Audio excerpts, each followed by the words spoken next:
आज के कहानी का शीर्षक है जो भी होता है अच्छे के लिए होता है। एक किसान को एक बेटी थी। वह 7 साल की थी। उसका नाम सोनल था। वह अपने पिताजी से हमेशा भगवान के बारे में पूछा करती थी। भगवान कैसे दिखते हैं, कहाँ मिलते हैं, मैं एक बार भगवान से मिलना चाहती हूँ।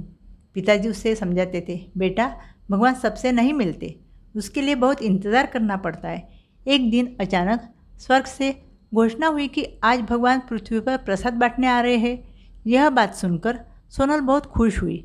सब लोग भगवान का प्रसाद लेने के लिए कतार में लग गए। सोनल बहुत उत्सुक थी क्योंकि वह पहली बार भगवान को देखने वाली थी। वह भगवान की कल्पना करते हुए मन ही मन बहुत खुश थी। भगवान पृथ्वी पर पधारे। सब लोग कतार में खड़े हो गए। भगवान कतार में खड़े सब लोगों को आम बांटने लगे। सोनल की बारी आई। भगवान ने उसे एक बड़ा पका आम दिया। जैसे ही आम लेकर वह कतार से बाहर निकली, उसके हाथ से आम कीचड़ में गिर गया। सोनल बहुत उदास हो गई।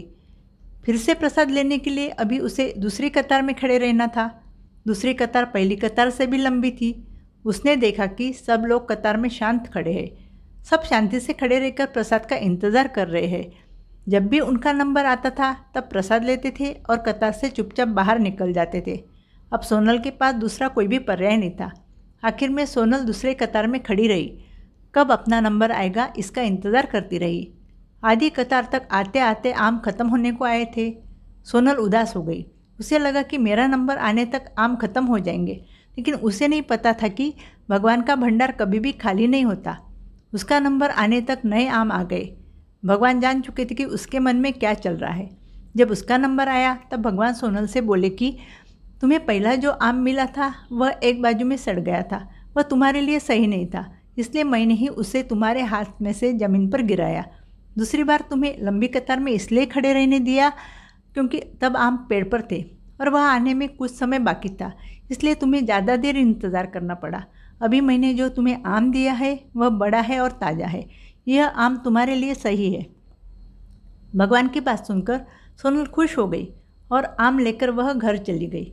घर जाकर उसने सारी बात अपने पिताजी को बताई।